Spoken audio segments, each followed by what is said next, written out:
Hi all, +2 half yearly exam ഇതാ നമ്മുടെ മുമ്പിലേക്ക് എത്തിയിരിക്കുകയാണ്. ഇനി വളരെ കുറച്ച് ദിവസങ്ങൾ മാത്രമേ നമുക്ക് ഓരോരുത്തർക്കും ചാപ്റ്റേഴ്സ് മുഴുവനായും പഠിക്കാനുള്ളൂ. അക്കൗണ്ടൻസിയുടെ കേസിലേക്ക് നോക്കുകയാണെങ്കിൽ നമുക്ക് പ്രധാനമായിട്ടും 2 ഭാഗങ്ങളായാണ്. അതെ, പാർട്ട്ണർഷിപ്പിന്റെ ഭാഗവും അതേപോലെ കമ്പ്യൂട്ടറൈസ്ഡ് അക്കൗണ്ടിങ്ങും AFSന്റെ മറ്റൊരു ഭാഗവും. പാർട്ട്ണർഷിപ്പിന്റെ കേസിലേക്ക് നോക്കുകയാണെങ്കിൽ 40 മാർക്കിനായിരിക്കും നമുക്ക് ഓരോരുത്തർക്കും എക്സാം ഉണ്ടാവാം. തെറ്റല്ലേ? ഇതിൽ 3 ചാപ്റ്റേഴ്സ് ആണ് പ്രധാനമായും പഠിക്കേണ്ടത്. ഒന്നാമത്തെ ചാപ്റ്റർ ബേസിക് കോൺസെപ്റ്റും, second chapter admission of a പാർട്ട്ണറും, and finally retirement and death of a partner എന്ന് പറഞ്ഞ ചാപ്റ്റർ. ഈ ഒരു 3 ചാപ്റ്ററിന്റെ കേസിലേക്ക് നോക്കുകയാണെങ്കിൽ ഏറ്റവും കൂടുതൽ നമ്മൾ ഫോക്കസ് കൊടുക്കേണ്ടതും ഏറ്റവും ഇമ്പോർട്ടൻറ്റോട് കൂടി നമ്മൾ പഠിക്കേണ്ടതും സെക്കൻഡ് ചാപ്റ്റർ ആണ്. അതെ, അഡ്മിഷൻ ഓഫ് എ പാർട്ട്ണർ. 8 മാർക്കിന്റെ essay ക്വസ്റ്റ്യൻ ഉൾപ്പെടെ ഏകദേശം 20 മാർക്ക് വരെ നമുക്ക് എന്ത് ചെയ്യാൻ ചാൻസ് ഉണ്ട്. ഈ ഒരു പാഠഭാഗത്തിൽ നിന്നും എക്സാമിനേഷൻ ചോദിക്കാൻ സാധ്യതയുണ്ട്. അതേപോലെ ബേസിക് കോൺസെപ്റ്റിന്റെ കേസിലേക്ക് നോക്കുകയാണെങ്കിൽ 10 മാർക്ക് മുതൽ 12 മാർക്ക് വരെ നമുക്ക് ബേസിക് കോൺസെപ്റ്റ് എന്ന് പറയുന്ന ചാപ്റ്ററിന് എന്ത് ചെയ്യാൻ ചാൻസ് ഉണ്ട്, എക്സാമിനേഷന് ക്വസ്റ്റ്യൻ ചോദിക്കാൻ സാധ്യതയുണ്ട്. So last and finally retirement and death of a partner എന്ന ചാപ്റ്ററിലേക്ക് നോക്കുകയാണെങ്കിൽ 10 മാർക്ക് മുതൽ 15 മാർക്ക് വരെ ഈ ഒരു ചാപ്റ്ററിൽ നിന്നും എക്സാമിനേഷൻ ക്വസ്റ്റ്യൻ ചോദിക്കും.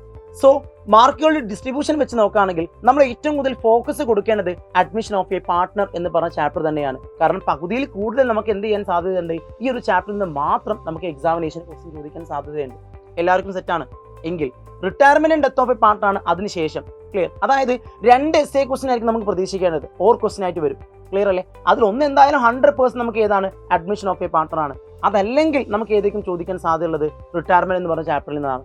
ഓക്കെ, അപ്പോൾ ഈ ഒരു ചാപ്റ്ററിലെ പാർട്ട്നേഴ്സ് ലോൺ അക്കൗണ്ടും ഡിസീസ്ഡ് പാർട്ട്നേഴ്സ് ക്യാപിറ്റൽ അക്കൗണ്ടും കാൽക്കുലേഷൻ ഓഫ് ഗെയിനിങ് റേഷ്യോയും ന്യൂ റേഷ്യോയും ഒക്കെ വളരെ പ്രധാനപ്പെട്ടതാണ്. എന്തായാലും പഠിച്ചിരിക്കണം, എക്സാമിനേഷന് ചോദിച്ചിരിക്കും. ദെൻ കമ്പ്യൂട്ടേഴ്സ് അക്കൗണ്ടിങ്ങിന്റെ കേസിലേക്ക് നോക്കുകയാണെങ്കിൽ അവിടെ നമുക്ക് ഏറ്റവും പ്രധാനമായും ഫോക്കസ് ചെയ്യേണ്ടത് അവസാനത്തെ 3 ചാപ്റ്റേഴ്സ് ആണ്. അതായത് use of spreadsheet, graphs and JNU കാട്ട.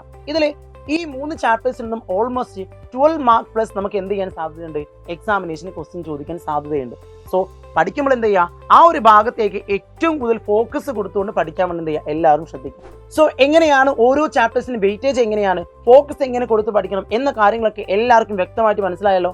അങ്ങനെയെങ്കിൽ നമ്മുടെ ചാനൽ ഇപ്പോൾ തന്നെ സബ്സ്ക്രൈബ് ചെയ്തേക്ക്. ഓരോ ദിവസവും നിങ്ങൾക്കുള്ള ലൈവ് വീഡിയോസുമായിട്ട് നമ്മുടെ എല്ലാ ഫാക്കൽറ്റീസും നിങ്ങളുടെ മുമ്പിലേക്ക് വരുന്നുണ്ട്. സോ എന്ത് ചെയ്യുക, നന്നായിട്ട് പഠിക്കുക, നന്നായിട്ട് വളരുക. ടീം സൈലം നിങ്ങളുടെ കൂടെ എപ്പോഴും ഉണ്ടാവും. All the best.